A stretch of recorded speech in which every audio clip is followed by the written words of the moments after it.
हम सभी आत्मविश्वास के साथ भविष्य की ओर देखते हैं, उस अनवरत प्रगति पर विश्वास करते हुए जो हमारे संसार को दिन प्रतिदिन बदल रही है। कल्पना कीजिए, हम एक स्टील के पक्षी में चढ़ते हैं, एक विशाल वायुयान जिसका वजन सैकड़ों टन में मापा जाता है। यह शक्तिशाली मशीन, जैसे कोई जीवित प्राणी, इंजीनियरिंग और विज्ञान के नियमों का पालन करती है, और हम विश्वास के साथ इसके हृदय में बैठते हैं, अदृश्य शक्तियों के हाथों में खुद को सौंपते हैं। हमें यकीन है कि इसके निर्माण के पीछे सैकड़ों इंजीनियर हैं, जिन्होंने इसे सुरक्षित बनाने के लिए अनथक मेहनत की है, और कई घंटों के परीक्षण और सख्त प्रोटोकॉल हमारी सुरक्षा की गारंटी देते हैं। हर हिस्सा, हर नट और बोल्ट, हर जांच, सब कुछ इस तरह से किया गया है कि सबसे चुनौतीपूर्ण गुरुत्वाकर्षण को भी हराया जा सके, ताकि हमें आकाश में उठाया जा सके और वापस लाया जा सके। हम इस मशीन की निर्दोष तर्क शक्ति, इसकी सटीक कार्यप्रणाली और विश्वसनीयता पर विश्वास करते हैं, क्योंकि यह आधुनिक इंजीनियरिंग प्रतिभा का फल है। लेकिन क्या होगा अगर यह सारा विश्वास सिर्फ एक भ्रम है जो सबसे खतरनाक सच्चाई को छुपाता है? क्या होगा अगर हमारे सबसे परिपूर्ण तंत्रों के हृदय में, चमकदार धातु की खोल के पीछे, टरबाइनों की गूंज और तारों के जाल के बीच कुछ ऐसा छिपा है जिसे हम पूरी तरह से नियंत्रित नहीं कर सकते? क्या होगा अगर इस निर्दोष संरचना के भीतर आदिम अराजकता, अदृश्य दरारें, भूली हुई गलतियां, मानव लापरवाही छिपी है जो सबसे अनुचित समय पर जाग सकती है? यह सब काल्पनिक कहानियां नहीं हैं, बल्कि वास्तविक घटनाएं हैं, जब अदृश्य दरारें और गलतियां सबसे महत्वपूर्ण क्षण में प्रकट हुईं, इंजीनियरिंग के चमत्कार को घातक जाल में बदलते हुए। ये कहानियां उन आपदाओं के बारे में नहीं हैं जो भाग्य की इच्छा से हुईं। ये उन लोगों के बारे में हैं जिन्होंने संभावनाओं की सीमाओं से परे झांकने की हिम्मत की और चमत्कारिक रूप से लौट आए, जीवन और मृत्यु के कगार पर खड़े होकर। ये उन लोगों की भी कहानियां हैं जिन्होंने अपने अनुभव से महसूस किया कि आकाश और धरती के बीच की सीमा कितनी पतली है और यह कितनी आसानी से टूट सकती है, केवल त्रासदी की क्षणिक यादें छोड़कर। मुख्य विषय पर जाने से पहले मैं आपसे एक छोटी सी सहायता की अपील करना चाहूंगा। आपकी प्रतिक्रिया के रूप में एक लाइक और सामग्री पर ध्यान हमारे लिए महत्वपूर्ण धन्यवाद और ऐसी कहानियां बताने के लिए प्रेरणा होगी। समझने के लिए धन्यवाद। अब हम आकाश में चलते हैं, उन क्षणों में जब भाग्य किसी भी दिशा में मुड़ सकता था। कल्पना कीजिए एक उड़ान जो ठीक 27 मिनट तक चलती है। ऊंचाई 5,300 मीटर, यह लगभग 15,000 फीट से थोड़ा अधिक है। इंग्लैंड के बर्मिंघम शहर से एक सामान्य उड़ान जो स्पेन के दक्षिण में स्थित धूप से भरी मलागा की ओर जाती है। सब कुछ योजना के अनुसार चल रहा है। 6 लोगों का दल और यात्री जो आगमन की प्रतीक्षा कर रहे हैं, सुबह की कॉफी का आनंद लेते हुए, अखबार पढ़ते हुए और छुट्टी की उम्मीद में। पायलट केबिन में शांत और परिचित माहौल है। नियंत्रण में कप्तान टिमोथी लैंकेस्टर, एक अनुभवी पायलट जिसकी उम्र 42 साल से थोड़ी अधिक है, लेकिन जिसके पास 11,000 घंटे से अधिक की उड़ान का अनुभव है। उनके साथ था सह पायलट अलास्टर एटचिसन, 39 वर्षीय अनुभवी पायलट जिन पर लोग अपनी जान का भरोसा करते हैं। वे जिस विमान पर उड़ान भर रहे हैं वह सबसे नया नहीं है, लेकिन समय की कसौटी पर खरा उतरा है और बहुत विश्वसनीय है। यह ब्रिटिश विमानन की सेवा में लगभग 2 दशक से है। सभी आवश्यक जांच पूरी हो चुकी है, मौसम साफ है और किसी आसन्न संकट के कोई संकेत नहीं है। सुबह 7:20 पर विमान रनवे से उड़ान भरता है और मानक ऊंचाई पर चढ़ाई शुरू होती है। सब कुछ सामान्य रूप से हो रहा है। इंजनों की परिचित गूंज सुनाई देती है, यात्री उड़ान का आनंद ले रहे हैं और कॉकपिट में टिमोथी और अलास्टर सहज बातचीत कर रहे हैं। जब वे 17,300 फीट की ऊंचाई पर पहुंचते हैं, जो कि 5 किलोमीटर से थोड़ा अधिक है, पायलट ऑटो पायलट चालू करते हैं और वर्षों की आदत के अनुसार सीट बेल्ट ढीली कर लेते हैं। कप्तान तो यहां तक कि अपनी कमर की बेल्ट पूरी तरह से खोल देते हैं, जो कि निर्देशों का उल्लंघन है, लेकिन ऐसा लगभग सभी पायलट करते हैं जब वे क्रूजिंग ऊंचाई पर होते हैं। सुबह की विश्व प्रसिद्ध शांति 7:33 पर टूट जाती है, जब उड़ान भरने के सिर्फ 13 मिनट बाद पायलटों के कॉकपिट में एक अप्रत्याशित और भयानक घटना घटती है। इस सबसे नाजुक क्षण में स्टुअर्ट नाइजेल ऑगडेन, कप्तान लैंकेस्टर को नाश्ते का ऑर्डर देने के लिए कॉकपिट में झांकते हैं, लेकिन उसी क्षण एक आपदा घटती है जिसने हमेशा के लिए चालक दल और विमान की किस्मत बदल दी। एक जोरदार भयानक धमाका होता है जो कॉकपिट के दिल में गूंजता है। धमाके ने तुरंत और शक्तिशाली डीकम्प्रेशन पैदा कर दिया। कॉकपिट के अंदर की हवा तुरंत निर्वात में बदल गई, जो घने ठंडे कोहरे में बदल गई। इस क्षण में कप्तान लैंकेस्टर की ओर का बायां विंडशील्ड जोर से अपनी जगह से उखड़ गया और गोली की तरफ बाहर निकल गया। बने हुए विशाल छेद में वह सब कुछ खींच गया जो सुरक्षित रूप से बंधा नहीं था। नक्शे, पत्रिकाएं, पायलटों की व्यक्तिगत वस्तुएं और स्वयं कप्तान। धमाके की ताकत ने उसे कुर्सी से बाहर खींच लिया और खुले आकाश में खींच लिया। उसका शरीर, जो 600 किलोमीटर प्रति घंटे से अधिक की गति से चल रहा था, विमान से बाहर निकल गया, जैसे नियंत्रण खो चुकी चिड़िया। उस समय ऐसा लग रहा था कि वह तुरंत मर जाएगा, बर्फीले नीले आकाश में गायब हो जाएगा जो उसे चारों ओर से घेरे हुए था। लेकिन अचानक एक सच्चा चमत्कार हुआ। यह एक साथ एक अभिशाप भी था, क्योंकि इसने पूरी त्रासदी के परिणाम को बदल दिया। अंतिम क्षण में, जैसे भाग्य की इच्छा से, लैंकेस्टर के पैर नियंत्रण योक में फंस गए, जिससे वह गिरने से बच गया। स्थिति की पूरी भयावहता उन लोगों पर आ पड़ी जो विमान के अंदर रह गए थे, और उनमें से प्रत्येक ने महसूस किया कि कुछ अविश्वसनीय हो रहा है। दूसरे पायलट एटचिसन, भले ही वे चकित और बुरी तरह से भ्रमित थे, उन्होंने देखा कि उनका कमांडर हवा के गर्जन में गायब हो रहा है, जो छिद्रित छेद से बाहर निकल रही थी। इस क्षण में स्टुअर्ट नाइजेल ऑगडेन अविश्वसनीय आत्मसंयम और धैर्य का प्रदर्शन करते हुए कप्तान को बचाने के लिए आगे बढ़े। उन्होंने लैंकेस्टर की पैंट की बेल्ट पकड़ ली, और उनकी यही पकड़ कप्तान और 5 किलोमीटर से अधिक की ऊंचाई से गिरने के बीच एकमात्र बाधा बन गई। इस समय पायलट केबिन का दरवाजा, जो अपनी जगह से उखड़ गया था, जोर से नियंत्रण पैनल से टकराया, जिससे इंजन नियंत्रण लीवर अवरुद्ध हो गए। विमान कप्तान की टांगों से दबे हुए स्टूरवाल के साथ ऑटो पायलट को बंद कर दिया और तेजी से नीचे गिरने लगा। असली अराजकता शुरू हो गई। एचसन एक हाथ से स्टूरवाल को पकड़े हुए विमान के गिरने को स्थिर करने की कोशिश कर रहे थे। दूसरे हाथ से वह बेताबी से माय डे सिग्नल प्रसारित कर रहे थे, उम्मीद करते हुए कि डिस्पैचर्स मदद करेंगे। लेकिन तेज हवा के शोर के कारण, जो सभी ध्वनियों को दबा रहा था, वह जवाब नहीं सुन पा रहे थे या यह सुनिश्चित नहीं कर पा रहे थे कि उनका संदेश पहुंचा है। उसी समय ऑगडेन कप्तान की जिंदगी और विमान को बचाने के लिए संघर्ष कर रहे थे। उनका शरीर भारी और हवा की ताकत के खिलाफ संघर्ष करते हुए उन्हें कप्तान के पीछे बाहर खींचने की धमकी दे रहा था। लैंकेस्टर का शरीर एक चाप में मुड़ा हुआ फ्यूजलेज से टकरा रहा था। उसका सिर और धड़ पहले से ही बर्फीली धारा में थे, जहां तापमान -17 डिग्री तक गिर गया था। इतनी गति और ऊंचाई पर उसे दम घुटने, ठंड से मरने और कई चोटों का खतरा था। इस नाजुक क्षण में ऑगडेन की मदद के लिए 2 और स्टुअर्ड्स दौड़े। साथ में एक जीवित चेन बनाकर उन्होंने कप्तान के शरीर को पकड़े रखा, उसे गिरने से बचाते हुए। केबिन की साइड विंडो से वे उसका चेहरा देख सकते थे। चौड़ी खुली आंखें जो नहीं झपक रही थीं, और उसके मुंह, घावों और खून से खून बह रहा था।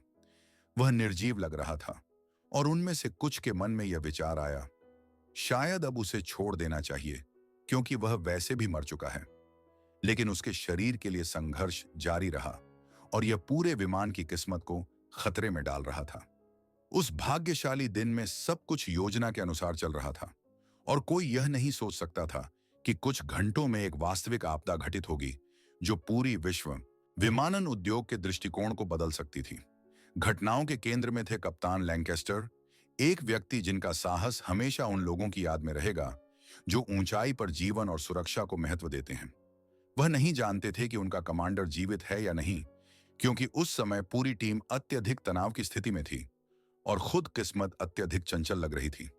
वह यह नहीं जान सकते थे कि स्टुअर्ड्स टिक पाएंगे या नहीं, क्योंकि उनकी स्थिति सामान्य से बहुत दूर थी। वे थके हुए, ठंड से जमे हुए और मुश्किल से खड़े थे। और सबसे महत्वपूर्ण, उन्हें बिल्कुल नहीं पता था कि वह इस विमान को खुद से उतार पाएंगे या नहीं, क्योंकि इस क्षण तक उन्हें अत्यधिक तनाव और खतरे की स्थिति में निर्णय लेने के लिए मजबूर किया गया था।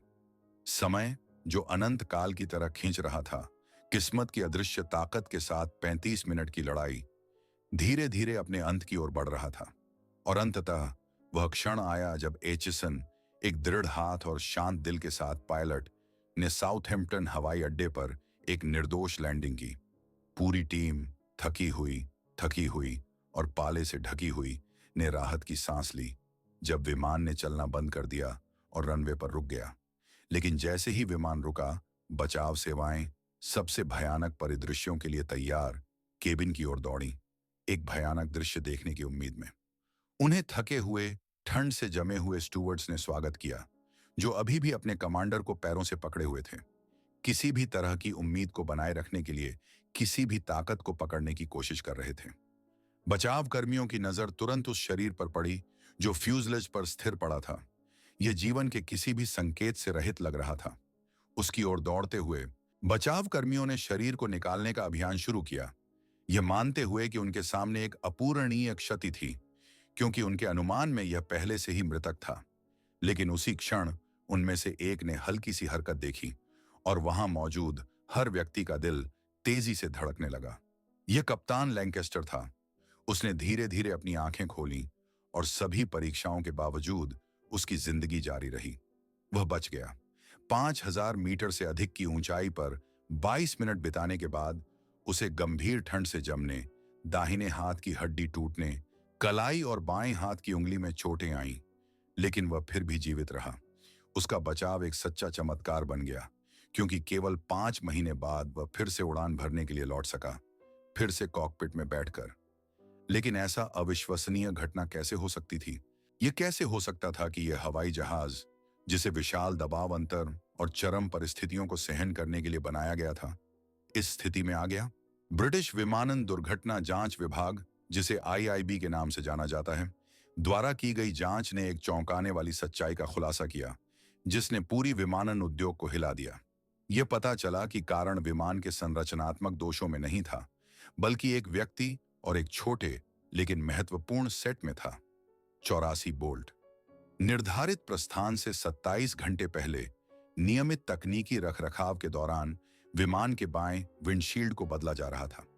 काम शिफ्ट मेंटेनेंस के प्रमुख द्वारा किया जा रहा था।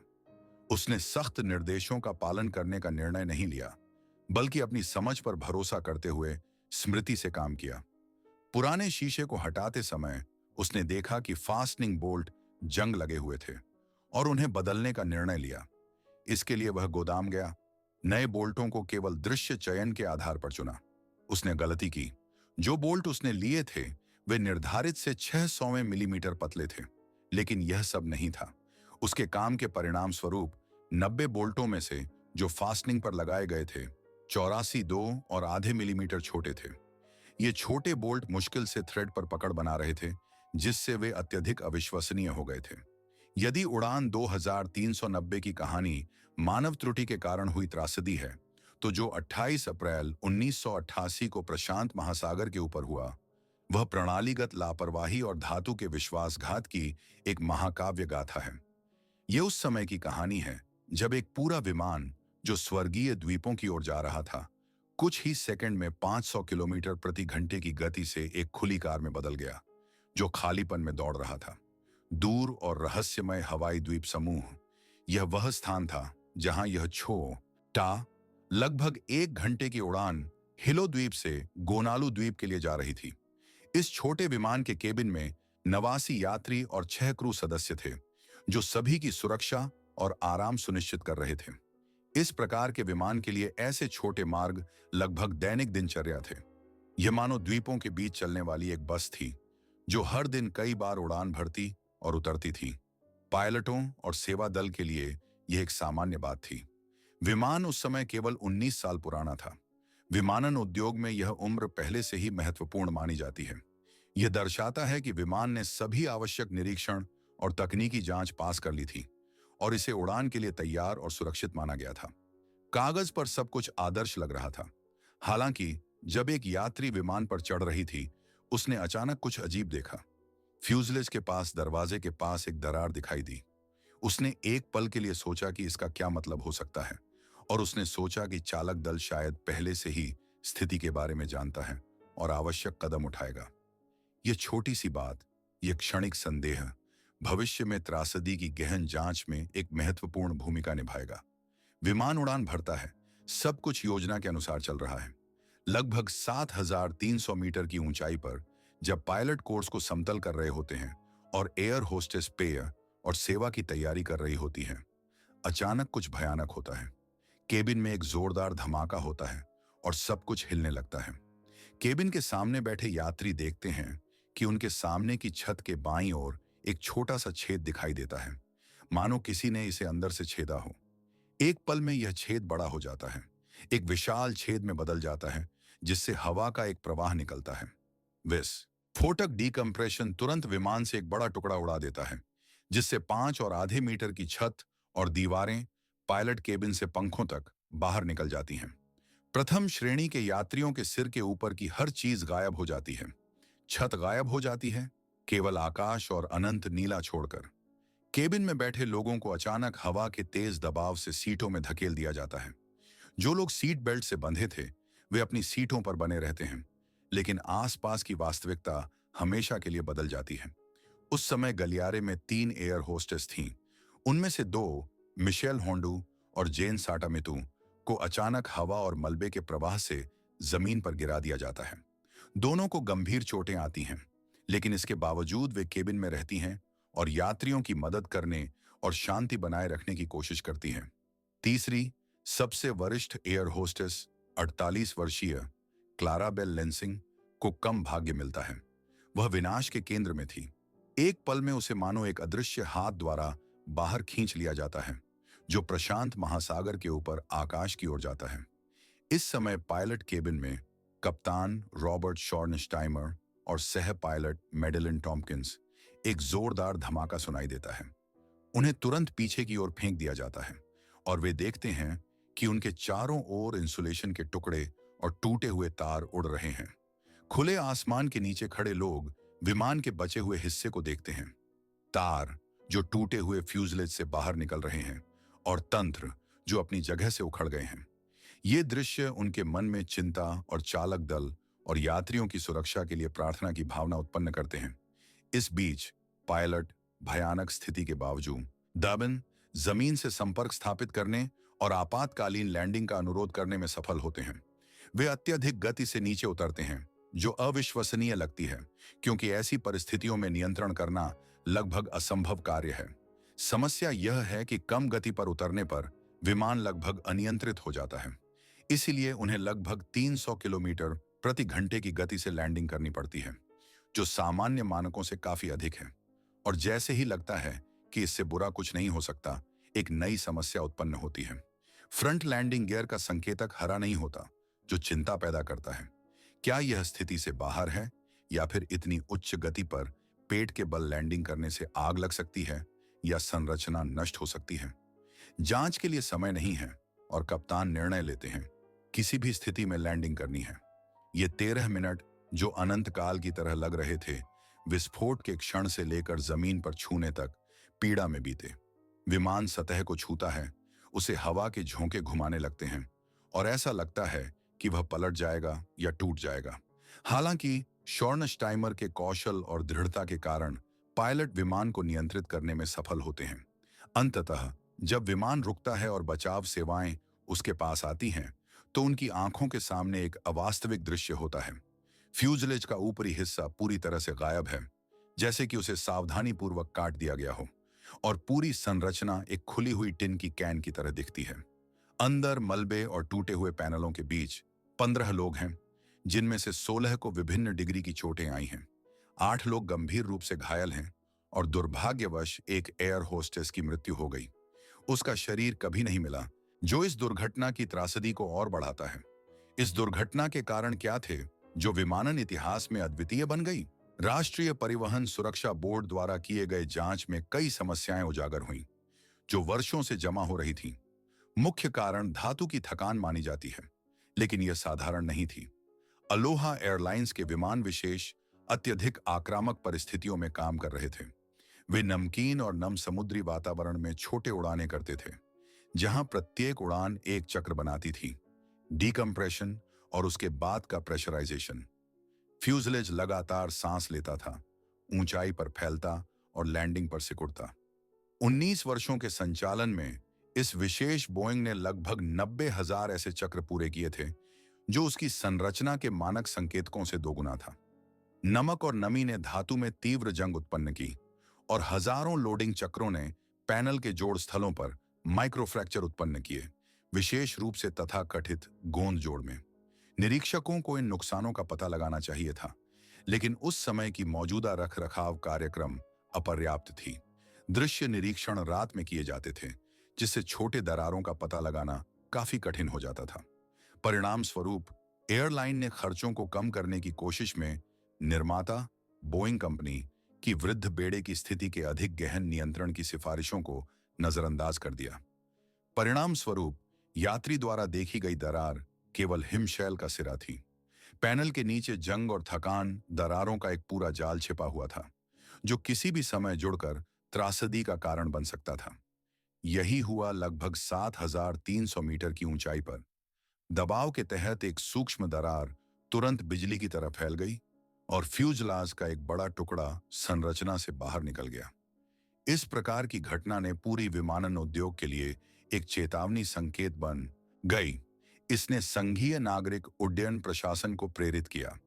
आकाशीय कैब्रियोलेट की कहानी ने स्पष्ट रूप से दिखाया कि सबसे विश्वसनीय और समय परीक्षित विमान अपनी मजबूती और तकनीकी सुसज्जता के बावजूद खतरनाक स्थितियों से सुरक्षित नहीं है, जो सबसे अनुचित समय पर उत्पन्न हो सकती है।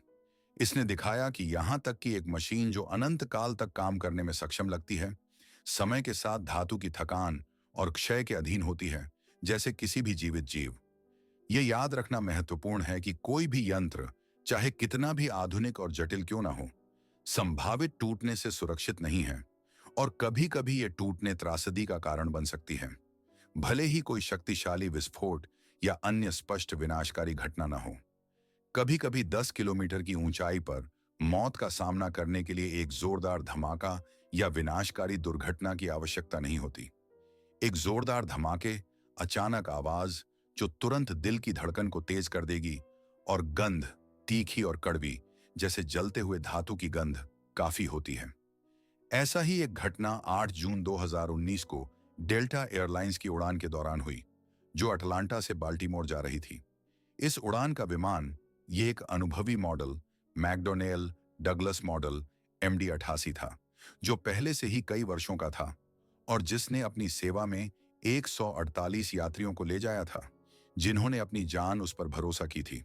विमान के उड़ान भरने के तुरंत बाद यात्रियों ने एक जोरदार धमाका सुना। शुरू में लोगों ने सोचा कि यह सिर्फ अशांति है, जो अक्सर उड़ानों के साथ होती है और असुविधाजनक अनुभव उत्पन्न करती है।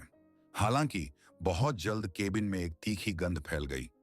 जलते हुए धातु की गंध, यह तीखी और अप्रिय थी, जैसे किसी ने विमान के अंदर एक ब्लो टॉर्च जला दिया हो। इस क्षण में यह स्पष्ट हो गया कि स्थिति सिर्फ अशांति से कहीं अधिक गंभीर थी। विमान धीरे धीरे नीचे उतरने लगा। अंदर गर्मी बढ़ गई, वेंटिलेशन बंद हो गया और केबिन में चिंता का माहौल भर गया। इसी समय एक यात्री, जिसका नाम लोगन वेब था, ने खिड़की से बाहर एक अद्भुत दृश्य देखा, जिसने उसकी रीढ़ में सिहरन और दिल में डर पैदा कर दिया। उसने देखा कि विमान का बायां इंजन खुला हुआ था। यह कुछ अविश्वसनीय था। इंजन के केंद्रीय हिस्सों में से एक, जिसे नोज कवर या कोक कहा जाता है, यानी इंजन का बड़ा बाहरी हिस्सा, टूट गया था और इंजन के अंदर, जो तेजी से घूम रहा था, धड़ाम से टरबाइन के आंतरिक हिस्सों से टकरा रहा था, टुकड़ों में बिखर रहा था। इस क्षतिग्रस्त इंजन के केंद्र में एक बड़ा छेद था, जिससे आग की लपटें निकल रही थीं, जो चमकीले लाल रंग की थीं। इंजन मानो उल्टा हो गया था। उसका दिल, उसकी टरबाइन बाहर आ गया था, जैसे उसे निकालकर सबको दिखाया जा रहा हो। केबिन के अंदर अफरा तफरी मच गई। डर ने बोर्ड पर मौजूद हर व्यक्ति को जकड़ लिया, लेकिन क्रू ने पेशेवराना और शांत रवैया दिखाया। पायलटों ने जल्दी से क्षतिग्रस्त इंजन को बंद कर दिया ताकि आगे के खतरों को रोका जा सके और निकटतम हवाई अड्डे में आपातकालीन लैंडिंग के लिए मुड़ने लगे, जो उत्तरी कैरोलिना राज्य में स्थित था। यात्रियों को सबसे बुरे के लिए तैयार किया गया, क्योंकि स्थिति गंभीर लग रही थी, लेकिन सौभाग्य से विमान सफलतापूर्वक उतर गया और कोई भी यात्री घायल नहीं हुआ। इस घटना के बाद डेल्टा एयरलाइंस ने बहुत सावधानीपूर्वक और संयमित बयान जारी किया, जिसमें कहा गया कि एक इंजन में संभावित समस्या हुई थी, लेकिन कोई और विशिष्ट विवरण नहीं दिया। हालांकि प्रत्यक्षदर्शियों और यात्रियों द्वारा ली गई तस्वीरें और वीडियो तुरंत इंटरनेट पर फैल गए और एक पूरी तरह से अलग कहानी बताई। उन्होंने विनाश को दिखाया जिसे नजरअंदाज नहीं किया जा सकता था। विमानन सुरक्षा विशेषज्ञों ने सर्वसम्मति से कहा कि यह एक अत्यंत गंभीर घटना थी, जिसे अनलोकलाइज्ड इंजन विफलता कहा जाता है, जो एक आपदा का कारण बन सकती थी। यदि टरबाइन के टूटे हुए हिस्से, फ्यूजलाज, क्षतिग्रस्त ईंधन टैंक या विमान की नियंत्रण प्रणाली को भेद देते, तो परिणाम त्रासदीपूर्ण हो सकते थे। ऐसा परिदृश्य पूर्ण नियंत्रण, हानि और दुर्घटना की ओर ले जा सकता था। जैसे ही विमान के पहिए रनवे को धीरे से छूते हैं, कुछ पूरी तरह से अप्रत्याशित और अद्भुत होता है। दायां लैंडिंग गियर, जो लैंडिंग के समय भार को सहन करने के लिए मजबूती से खड़ा होना चाहिए था, अचानक मुड़ जाता है, जैसे कि कट गया हो और दबाव नहीं सह पाता। इस जोरदार झटके के परिणाम स्वरूप पूरा विमान झुकने लगता है। वह दाहिने पंख पर झुक जाता है, जैसे कि संतुलन बनाए रखने की कोशिश कर रहा हो। टरबाइन का पंखा, जो ऊंचाई पर काम करने के लिए सामान्य गति से घूम रहा था, अचानक डामर पर खरोंचने लगता है, अपने नीचे से चिंगारियां निकालता है, जैसे कि ठोस सतह के साथ एक उग्र लड़ाई में।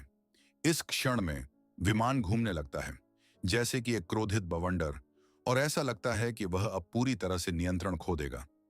लेकिन पायलटों की तेज और समन्वित प्रतिक्रिया के कारण वे फिर भी विमान को रनवे पर बनाए रखने में सफल होते हैं, जिससे एक अधिक दुखद परिणाम को रोका जाता है। सौभाग्य से इस घटना में यात्रियों में से कोई भी, भले ही उन्होंने भयानक क्षणों का सामना किया हो, घायल नहीं हुआ। सभी सुरक्षित रूप से विमान से बाहर निकलते हैं, निकासी प्रक्रिया से गुजरते हैं और उनकी जान बची रहती है। हालांकि सवाल उठता है, उस दिन वास्तव में क्या हुआ था? क्यों विमान ने अचानक स्थिरता खो दी, जबकि ऐसा लग रहा था कि सब कुछ ठीक था? यह जांच, जो डच सुरक्षा बोर्ड द्वारा की गई थी, 1 साल से अधिक समय तक चली। इसके परिणाम स्वरूप चौंकाने वाले निष्कर्ष निकाले गए। यह पता चला कि दुर्घटना का कारण खराब मौसम की स्थिति नहीं थी, तूफानी हवा या पायलटों की गलतियां, बल्कि 2 छिपे हुए दोषों का संयोजन था, जो लंबे समय तक अनदेखे रहे। इनमें से पहला था लैंडिंग गियर के तंत्र में स्थापित एक खराबी वाला निकटता सेंसर, और दूसरा और सबसे महत्वपूर्ण, मुख्य लैंडिंग गियर के कांटे में एक सूक्ष्म दोष, वही हिस्सा जिसमें पहिए जुड़े होते हैं। विशेषज्ञों ने पाया कि यह दोष विमान के निर्माण के दौरान फैक्ट्री में ही किया गया था। यह धातु के अंदर दशकों तक छिपा रहा, बिना किसी संकेत के और बिना किसी चिंता के। केवल उस दिन, जब मजबूत पार्श्व हवा की स्थिति में, जो लैंडिंग के दौरान अतिरिक्त भार उत्पन्न करती थी, और खराबी वाले सेंसर के साथ, यह छिपा हुआ दोष प्रकट हुआ। गियर भार सहन नहीं कर सका और टूट गया। यह मामला तथाकथित स्विस चीज मॉडल का एक स्पष्ट उदाहरण बन गया, जो सुरक्षा सिद्धांत में है। इसके मूल में यह विचार है कि तबाही एक बड़ी गलती के कारण नहीं होती है, बल्कि तब होती है जब कई छोटी समस्याएं, जैसे कि चीज में छेद, एक पंक्ति में आ जाती हैं। खराबी वाला सेंसर, फैक्ट्री दोष, खराब मौसम, इनमें से प्रत्येक समस्या अपने आप में गंभीर खतरा नहीं होती, लेकिन साथ में उन्होंने ऐसी स्थिति बनाई जिसमें सब कुछ नियंत्रण से बाहर हो गया। अंततः इससे केवल विमान को नुकसान हुआ और वह टूट गया, न कि मानव जीवन की त्रासदी हुई। यह कहानी इस बात की याद दिलाती है कि उड़ान सुरक्षा न केवल पायलटों के पेशेवर कौशल और तकनीकी रखरखाव पर निर्भर करती है, बल्कि उन विशेषज्ञों के काम पर भी निर्भर करती है, जिन्होंने वर्षों तक फैक्ट्रियों में पुर्जे बनाए और इकट्ठे किए। अक्सर उनकी सटीकता और जिम्मेदारी पर सैकड़ों और हजारों जीवन की किस्मत निर्भर करती है। कुछ कहानियां ऐसी होती हैं जो हमेशा के लिए हमारे संभावनाओं के दृष्टिकोण को बदल देती हैं। उनमें से एक है यूनाइटेड एयरलाइंस की उड़ान 330 की कहानी। ये उस बारे में है कि कैसे विमान का चालक दल सभी एरोडायनामिक्स और इंजीनियरिंग के नियमों के अनुसार हवा में दुर्घटनाग्रस्त होना चाहिए था, लेकिन उन्होंने असंभव को संभव बनाया, एक ऐसी स्थिति को नियंत्रित करना जो निराशाजनक लग रही थी। 19 जुलाई 1979 को यूनाइटेड की 10 विभिन्न एयरलाइनों से संबंधित विमान डेनवर से शिकागो के लिए रवाना हुआ। विमान में 296 लोग सवार थे। उड़ान सामान्य परिस्थितियों में चल रही थी जब तक कि 11,000 मीटर की ऊंचाई पर यात्रियों ने एक जोरदार विस्फोट नहीं सुना, जैसे कि कोई जोरदार और अचानक टकराव हुआ हो। उसी क्षण विमान अचानक झुक गया। उस दिन वास्तव में क्या हुआ था? यह पूरा दुखद घटना एक विस्फोट से शुरू हुई, जिसे विमान के अंदर बैठे यात्रियों ने सुना। यह विस्फोट दूसरे पूंछ इंजन के टूटने के कारण हुआ था, लेकिन यह किसी स्थानीय दुर्घटना के परिणाम स्वरूप नहीं हुआ, बल्कि यह अचानक और बड़े पैमाने पर विनाश के रूप में हुआ। इंजन के अंदर कुछ बहुत गंभीर हुआ। टाइटेनियम फैन डिस्क, जो संरचना के प्रमुख तत्वों में से एक था, कई टुकड़ों में बिखर गया। इस डिस्क के टुकड़े, जिनका वजन 150 किलोग्राम से अधिक था, इंजन के ढांचे से बहुत तेज गति से बाहर निकले और शराब नेल की तरह विमान की पूंछ को भेद दिया। इस अप्रत्याशित और बहुत शक्तिशाली विस्फोट ने उन तीनों हाइड्रोलिक सिस्टम को नष्ट कर दिया जो इस क्षेत्र में स्थित थे और एक दूसरे के पास से गुजर रहे थे, जो विडंबना से बहुत खतरनाक साबित हुआ, क्योंकि ये सिस्टम विमान के नियंत्रण और स्थिरीकरण के लिए जिम्मेदार थे। डिजाइनरों और इंजीनियरों का मानना था कि ऐसा परिदृश्य लगभग असंभव था, क्योंकि इस तरह के विनाश की संभावना बहुत कम मानी जाती थी। हालांकि सभी गणनाओं और अनुमानों के बावजूद यही हुआ। इस अविश्वसनीय और भयानक घटना के परिणाम स्वरूप उड़ान 2322 के चालक दल ऐसी स्थिति में आ गया जिसके लिए उनमें से किसी ने भी किसी सिम्युलेटर पर प्रशिक्षण नहीं लिया था। विमान बिना स्टीयरिंग व्हील और नियंत्रण पैडल के रह गया, जिससे नियंत्रण लगभग असंभव हो गया। यह अपनी खुद की जिंदगी जी रहा था, हिलता और घूर्णन करता हुआ, जैसे कि एक जीवित जीव संतुलन बनाए रखने की कोशिश कर रहा हो। ऐसी गंभीर स्थिति में कप्तान हार्वी हाइंस और उनकी टीम ने एकमात्र संभव, हालांकि निराशाजनक निर्णय लिया।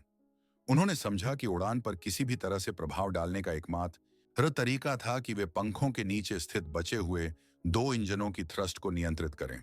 इस सीमित उपकरण के साथ काम करते हुए कप्तान और उनके सहायक ने विमान की दिशा बदलने की कोशिश की। बाएं इंजन की थ्रस्ट बढ़ाकर वे विमान को दाईं ओर मोड़ने की कोशिश कर रहे थे और दाएं इंजन की थ्रस्ट बढ़ाकर बाईं ओर। उसी समय दोनों इंजनों के साथ समकालिक रूप से काम करते हुए वे ऊंचाई को बढ़ाने या घटाने का प्रयास कर रहे थे। यह सब एक ट्रक को नियंत्रित करने की कोशिश करने जैसा था, जो सड़क पर चल रहा हो और उसके किनारों पर बंधे 2 मोटरसाइकिलों के गैस पर दबाव डालकर। इस तरह का नियंत्रण मोटा, अनिश्चित और सटीक नियंत्रण के लिए लगभग असंभव था। हालांकि सौभाग्य से इस गंभीर स्थिति में विमान में एक और पायलट था, डेनिस फिच। वह कॉकपिट में घुस गए और घुटनों के बल खड़े होकर थ्रस्ट लीवर का नियंत्रण संभाल लिया। इस समय कप्तान हाइंस और दूसरा पायलट स्टीयरिंग व्हील का उपयोग करके विमान को किसी भी तरह से स्थिर करने की कोशिश कर रहे थे, जो अब उचित प्रभाव नहीं डाल पा रहे थे। 64 मिनट तक वे अपनी जान के लिए संघर्ष करते रहे, नर्क और पूर्ण अनिश्चितता की स्थिति में। इस दौरान वे जमीन से संपर्क करने में सफल रहे और उन्हें आयोवा राज्य के सुसिटी शहर के निकटतम हवाई अड्डे की ओर निर्देशित किया गया। ऐसी स्थिति में जब विमान सामान्य रूप से उतर नहीं सकता था या फ्लैप्स नहीं खोल सकता था, वह केवल बड़े दाएं चक्कर लगाते हुए उड़ रहा था। ऐसी स्थिति में लैंडिंग असंभव लग रही थी। यह एक नियंत्रित आपदा थी। जमीन पर बचाव सेवाएं पहले से ही उनका इंतजार कर रही थीं। राज्य के सभी फायर ब्रिगेड और एम्बुलेंस दल रनवे पर तैनात थे, जो फोम से ढका हुआ था ताकि आवश्यकता पड़ने पर आग को जल्दी बुझाया जा सके। चालक दल ने यात्रियों को चेतावनी दी कि लैंडिंग बहुत कठिन होगी, गति में बड़ी कमी और उच्च अवरोही कोण के साथ। जब विमान रनवे के करीब आया तो वह बहुत तेज गति और बड़े झुकाव के साथ आगे बढ़ रहा था। अंतिम क्षण में दायां पंख जमीन से टकरा गया, जिससे विमान 3 हिस्सों में टूट गया और आग लग गई। उन क्षणों को कैद करने वाली तस्वीरों में ऐसा लगता है कि इस आग के गोले में जीवित रहना लगभग असंभव था।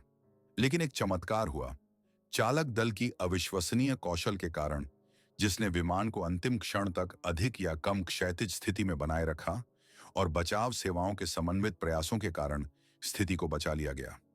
बोर्ड पर मौजूद 290 इश कप्तान हैंस के चालक दल की कार्रवाई वास्तव में इस बात का क्लासिक उदाहरण बन गई कि आपातकालीन स्थितियों में संसाधनों का कुशलता से प्रबंधन करना कितना महत्वपूर्ण है, विशेष रूप से सीमित क्षमताओं की स्थिति में। इस मामले ने दुनिया भर में पायलटों के प्रशिक्षण और दृष्टिकोणों की समीक्षा के लिए एक मॉडल स्थापित किया। ऐसे कार्यों के कारण बाद के वर्षों में कई जीवन बचाए गए और कई एयरलाइनों ने अपने पायलटों के प्रशिक्षण पर अधिक ध्यान देना शुरू कर दिया, यह समझते हुए कि संकट के क्षणों में शांत रहना और सही निर्णय लेना कितना महत्वपूर्ण है। विमानन में कई त्रासदियां हैं जो अपनी विशालता से चौंकाती हैं। उनमें से कुछ अपनी विनाशकारी शक्ति के लिए याद की जाती हैं, अन्य घटनाओं के नाटकीयता और भावनात्मक गहराई के लिए। लेकिन उड़ान 123 की कहानी, जो 32 साल पहले हुई थी, अधिकांश अन्य मामलों से अलग है। यह कहानी विस्फोट या यात्रियों की तात्कालिक मृत्यु के बारे में नहीं है, न ही यह कुछ ही सेकंड में हुई अचानक आपदा के बारे में है। यह उस समय के बारे में है जो 32 मिनट तक चला, समय जो भय, निराशा और आसन्न मृत्यु के सामने अविश्वसनीय दृढ़ता से भरा था। यह त्रासदी एकल विमान के साथ हुई सबसे भयानक विमानन इतिहास में मानी जाती है। यह 12 अगस्त 1985 को हुआ था। वे 32 मिनट इतिहास का हिस्सा बन गए जिसने पूरी दुनिया को हिला दिया। उस दिन विशाल यात्री विमान जापान एयरलाइंस का बोइंग 747 टोक्यो से ओसाका के लिए अपनी उड़ान की तैयारी कर रहा था।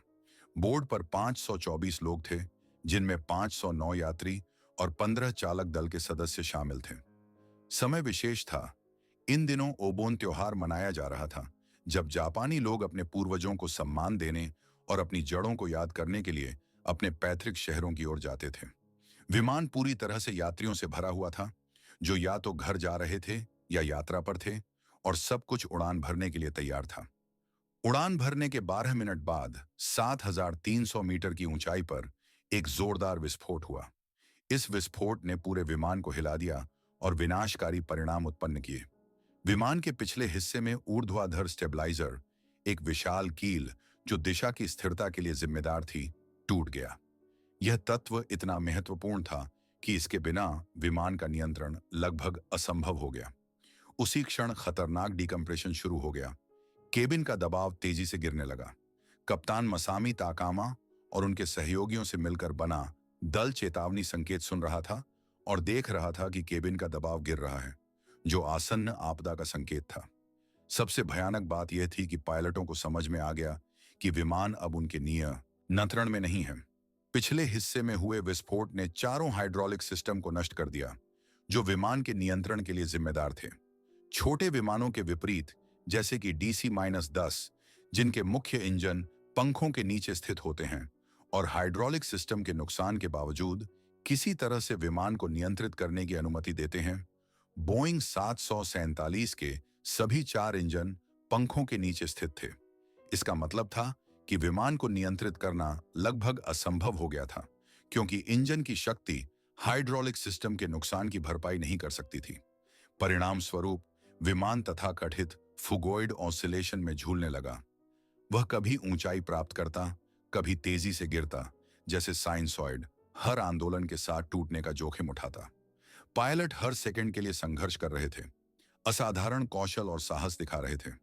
उनके हताश वार्तालाप, जिन्हें फ्लाइट रिकॉर्डर पर रिकॉर्ड किया गया था, उनके वीरता का प्रमाण बने रहे। इन क्षणों में वे लैंडिंग गियर को छोड़ने की कोशिश कर रहे थे ताकि उन्हें एयर ब्रेक के रूप में इस्तेमाल किया जा सके, और साथ ही इंजन की शक्ति को नियंत्रित करने की कोशिश कर रहे थे ताकि विमान को स्थिर किया जा सके। कभी कभी उन्हें क्षणिक सफलता मिलती और विमान थोड़ा शांत लगता, लेकिन फिर वह फिर से पिक में गिरने लगता। केबिन में जंगली झटकों और घबराहट की स्थिति में यात्रियों के ऑक्सीजन मास्क स्वचालित रूप से गिरने लगे। उनमें से कई अनुभवी यात्री होने के नाते या बस भयानक स्थिति में फंसे लोग समझ गए कि कुछ हो रहा है। भयानक विस्फोट के 32 मिनट बाद, जो बोइंग 747 पर हुआ था, विमान ने अपने पंख से ताकामगाहारा पर्वत की ढलानों को छू लिया और नततः टुकड़ों में बिखर गया। इस दुखद घटना ने बोर्ड पर मौजूद 524 लोगों की जान ले ली और उनमें से केवल 4 ही जीवित बचे। ये भाग्यशाली लोग, 4 महिलाएं जो विमान के पिछले हिस्से में बैठी थीं, इस भयानक घटना में चमत्कारिक रूप से जीवित बच गईं। उनका बचना वास्तव में एक चमत्कार था, क्योंकि आमतौर पर ऐसी आपदाएं सबसे भाग्यशाली लोगों के लिए भी जीवित रहने का कोई मौका नहीं छोड़ती। इस त्रासदी की जांच विमानन इतिहास के सबसे जटिल और उलझे हुए मामलों में से एक बन गई। जांच के दौरान एक कारण पाया गया जो आश्चर्यजनक रूप से चौंकाने वाला और अप्रत्याशित था। इस आपदा की कहानी विस्फोट से शुरू नहीं हुई थी। 7 साल पहले 1978 के 9वें महीने में वही विमान बोइंग 747 लैंडिंग के दौरान अपनी पूंछ से रनवे से टकरा गया था। इस घटना को सावधानीपूर्वक दर्ज किया गया था और इसके परिणाम विशेषज्ञों की स्मृति में लंबे समय तक बने रहे। इस घटना के बाद विमान को मरम्मत के लिए भेजा गया, जिसे बोइंग कंपनी के तकनीकी विशेषज्ञों ने किया। मरम्मत के दौरान संरचना के एक महत्वपूर्ण तत्व पिछला हरमोश पानुत, एक धातु की दीवार जो केबिन की सीलिंग सुनिश्चित करने में महत्वपूर्ण भूमिका निभाती है और इसे गैर सीलिंग पूंछ के डिब्बे से अलग करती है, को क्षतिग्रस्त कर दिया गया। हालांकि पुनर्स्थापन कार्यों के दौरान इंजीनियरों ने एक गंभीर गलती की। 3 पंक्तियों की रिवेट्स के साथ एक ठोस धातु की प्लेट का उपयोग करने के बजाय उन्होंने केवल एक पंक्ति की रिवेट्स के साथ जुड़े 2 अलग-अलग तत्वों को स्थिर किया। यह तकनीकी मानकों का गंभीर उल्लंघन था, एक उल्लंघन जो सामान्य परिस्थितियों में नगण्य लग सकता था, लेकिन वास्तव में यह एक छिपी हुई देरी से चलने वाली माइन बन गई। 5 साल और 10 महीने, यही समय इस मरम्मत से लेकर त्रासदी तक बीता। इस दौरान पूंछ के डिब्बे की संरचना में थकान की दरारें और माइक्रोक्रैक जमा हो गए, जो धीरे धीरे कमजोर हिस्से को नष्ट कर रहे थे। हर टूट फूट, हर दबाव, हर तापमान और उड़ान की स्थिति में बदलाव धीरे धीरे धातु की स्थिति को खराब कर रहे थे। ये मामूली दिखाई देने वाले नुकसान धीरे धीरे लेकिन निश्चित रूप से खतरनाक दोषों में बदल रहे थे। और फिर उस दुर्भाग्यपूर्ण दिन 12 अगस्त 1985 को हरमोश पानुत ने दम तोड़ दिया। वह गुब्बारे की तरह फट गया और नष्ट हो गया। केबिन से बाहर निकलने वाली हवा की आंतरिक धारा ने पूंछ के नियंत्रण सतह पर प्रहार किया और वह अलग हो गया। इस प्रकार उड़ान संख्या 123 की त्रासदी समाप्त हुई। यह घटना केवल तकनीकी खराबी का उदाहरण नहीं है, यह एक शिक्षाप्रद और भयानक कथा है कि कैसे हजारों किलोमीटर और कई साल पहले की गई एक भूली हुई गलती सैकड़ों निर्दोष लोगों की मृत्यु का कारण बन सकती है। इस कहानी ने पूरी विमानन उद्योग को अपनी दृष्टिकोणों पर पुनर्विचार करने के लिए मजबूर किया। न केवल मरम्मत प्रक्रियाओं को पुनर्विचार किया गया, बल्कि जिम्मेदारी की अवधारणा को भी, जो उन लोगों के कंधों पर होती है जो विमान बनाते और सेवा करते हैं। इसलिए हम अपने अवलोकन की चोटी पर पहुंच गए हैं और यहाँ पहले स्थान पर एकल आपदा नहीं है, बल्कि एक पूरी श्रृंखला की घटनाएं हैं जो आपस में जुड़ी हुई हैं। यह कहानी आधुनिक नागरिक विमानन परिवहन की नींव में से एक है। यह कई बदलावों और नवाचारों के लिए एक प्रारंभिक बिंदु बन गई। इसमें विजय और गर्व के तत्व शामिल हैं, साथ ही रहस्यमय मौतें और शानदार जांच जिन्होंने विमानों के डिजाइन और संचालन के बारे में धारणाओं को हमेशा के लिए बदल दिया। यह एक प्रसिद्ध विमान की कहानी है जिसने इतिहास में स्थायी स्थान बना लिया। हाविलैंड कॉमेट, दुनिया का पहला जेट यात्री विमान। इसकी कहानी की शुरुआत पिछली सदी के 50 के दशक के मध्य से होती है, जब दुनिया विनाशकारी युद्ध से अभी भी उबर रही थी। हवाई यात्रा में एक नई क्रांति के कगार पर खड़ी थी। उस समय आकाश में धीमे शोरगुल वाले पिस्टन विमान हावी थे, लेकिन इस समय ब्रिटेन ने एक महान तकनीकी शक्ति के रूप में अपनी स्थिति बहाल करने और एक कदम आगे बढ़ाने का फैसला किया। विमानन इतिहास के सबसे रहस्यमय और दुखद पृष्ठों में से एक ब्रिटिश ओवरसीज एयरवेज कॉरपोरेशन द्वारा संचालित उड़ान 781 से शुरू हुआ। यह उड़ान रोम से रवाना हुई थी और इसे अपने यात्रियों और चालक दल को गंतव्य तक पहुंचाना था। लेकिन उड़ान भरने के केवल 20 मिनट बाद ही यह अचानक रडार से गायब हो गई, मानो भूमध्य सागर की निस्तब्ध नीली में विलीन हो गई हो। अंतिम रेडियो सिग्नल जो नियंत्रकों ने सुना, वह पायलट के वाक्य का एक छोटा सा टुकड़ा था और तब से विमान के भाग्य के बारे में कुछ भी झांत नहीं था। गवाह मछुआरे जो एल्बा द्वीप के पास थे ने दावा किया कि उन्होंने देखा कि एक बड़ा विमान साफ बादल रहित आकाश में फट गया। उन्होंने कहा कि उन्होंने एक शक्तिशाली विस्फोट सुना और जल्द ही आकाश में केवल एक दूर का धुएं का पर्दा रह गया। विमान में सवार सभी 35 लोग पूरी तरह से मारे गए। इस त्रासदी ने पूरी दुनिया को झकझोर कर रख दिया और इस घटना के कुछ ही घंटों के भीतर सभी ब्रिटिश कॉमेट्स को तुरंत जमीन पर उतार दिया गया। और शुरू हुई व्यापक जांच ने घटना के कारणों पर प्रकाश डालने का वादा किया। जांच में शामिल इंजीनियरों और विशेषज्ञों ने विमान की संरचना का गहन विश्लेषण शुरू किया।